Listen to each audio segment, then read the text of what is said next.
మనందరికీ ఒక good news. ఆ గుడ్ న్యూస్ ఏంటంటే నేను లాస్ట్లో చెప్తాను. సో లాస్ట్ వరకు చూడండి. ఇప్పుడైతే నేను హాస్పిటల్కి తీసుకెళ్తున్నాను.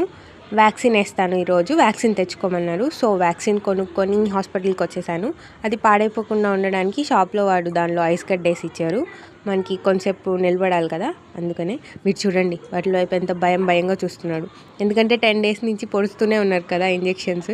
అందుకే వాడికి అర్థమైపోయింది. బిగుసుకుపోయాడు అసలు కదలకుండా అటు ఇటు. అండ్ వ్యాక్సిన్ అయితే అయిపోయింది.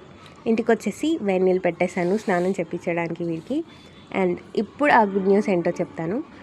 ఒకవేళ కొత్త వాళ్ళు చూస్తుంటే మీకు వీడి గురించి తెలియదేమో. నాకు వీడు 10 days బ్యాక్ ఎగ్జాక్ట్గా రోడ్లో ఎవరో వీడిని కొట్టి పక్క టెంకుల దగ్గర క్రాక్, అంటే అసలు నడవలేని పొజిషన్లో ఉన్నాడు. పక్క టెంకులు విరిగి అలా పొజిషన్లో దొరికాడు నాకు. 10 days నుంచి నేను హాస్పిటల్కి తీసుకెళ్తూ ఎవరైనా పెంచుకునే వాళ్ళు ఉంటే కావాలి, రండి అని చెప్పి రోజుకొక వీడియో వదులుతూ ఉన్నాను. ఫైనల్గా మనకి వాళ్ళు దొరికేశారు. వాళ్ళైతే వైజాగ్ నుంచి, అదంతా మీ వల్లే, మీరు షేర్ చేసి వీడియోల్ని ఇంత వైరల్ అయ్యేలా చేశారు. సో నేను నెల్లూరు నుంచి ఈ వీడియో పెడితే నాకు వైజాగ్లో ఒకళ్ళు ముందుకొచ్చారు. అదంతా మీ వల్లే. So thank you so much for everyone. And especially నా సబ్స్క్రైబర్స్కి థ్యాంక్ యూ సో మచ్.